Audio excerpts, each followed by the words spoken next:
ತಮ್ಮ ತಪೋಬಲದಿಂದಲೇ ಸಾಗಬಲ್ಲ ಅನೇಕ ವಿಮಾನಗಳಲ್ಲಿ ಋಷಿಮುನಿಗಳು, ಕಿನ್ನರರು, ಕಿನ್ಪುರುಷರು, ಸಾಧ್ಯರು, ಅಂದರೆ ಇಲ್ಲೊಂದು ಮಾತು, ಮನೋಬಲದಿಂದಲೇ ಸಾಗುವ ವಿಮಾನ. ಅದಕ್ಕೆ ಹೊರಗಿನಿಂದ ಮತ್ತೆ ಫ್ಯೂಯಲ್ ತುಂಬಬೇಕಾದ ಅಗತ್ಯ ಇಲ್ಲ, ಅವಶ್ಯಕತೆ ಇಲ್ಲ. ಹಾಗೇ ಸಾಗಬಹುದಾದ ಸುಂದರವಾದ ವಿಮಾನಗಳಲ್ಲಿ ಅವರವರು ಸಾಗ್ತಾ ಇದ್ದಾರೆ. ಅನೇಕ ಜನರು ತಮ್ಮ ತಮ್ಮ ಹೆಂಡಂದಿರ ಜೊತೆಗೆ ಓಡ್ತಾ ಇದ್ದಾರೆ.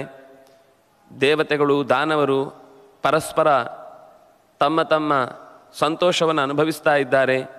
ಇದನ್ನೆಲ್ಲ ನೋಡಿ ತಾನೀಗ ಹೊರಡಬೇಕಾದ ದಿಕ್ಕಿನ ಬಗ್ಗೆ ಯೋಚಿಸ್ತಾ ಸಮುದ್ರ ರಾಜನ ಬಳಿಗೆ ಬಂದು, ಅಂದರೆ ಲಂಕೆಯ ಒಳಗಿನ ಪರಿಸರವೂ ಅಷ್ಟು ಚಂದ. ಲಂಕೆಯನ್ನು ಹೇಳುವಾಗಲೂ ಸುಂದರೀ ಸೀತಾ, ಲಂಕೆಯೂ ಸುಂದರ, ಸೀತೆಯೂ ಸುಂದರ, ಸುಂದರನೂ ಸುಂದರ. ಸುಂದರ ಅಂದರೆ ಕಪಿ ಅಂತ ಅರ್ಥ. ಸುಂದರೇ ಖಿನ್ನ ಸುಂದರಂ.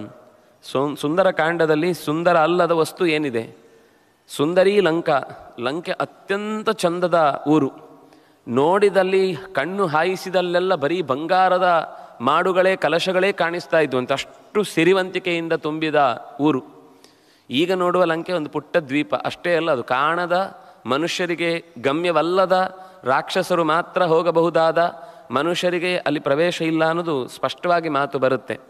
ಅಂತಹದ್ರ ಕಡೆಗೆ ರಾಮಚಂದ್ರ ಈ ಕಪಿಗಳನ್ನು ಮುಂದಿಟ್ಟುಕೊಂಡು ಭೇದಿಸಲೇಬೇಕಾದ ಮಾಯಾ ಕವಚಗಳನ್ನು, ಕೋಟೆಗಳನ್ನೆಲ್ಲ ಕತ್ತರಿಸಿ ಒಳಕ್ಕೆ ಸಾಗಿದ ಮಾತು ಮುಂದೆ ಬರುತ್ತೆ. ಅಂತೂ ನೋಡಿ ಹೆಮ್ಮೆ ಪಡ್ತ. ಆದರೆ ಇಂಥದ್ದನ್ನು ಕಳ್ಕೊಳ್ಬಾರ್ದಲ್ವ, ಅದಕ್ಕೋಸ್ಕರ ನಾನೀಗ ಹೊರಡಲೇಬೇಕಾಗಿದೆ ಅಂತ.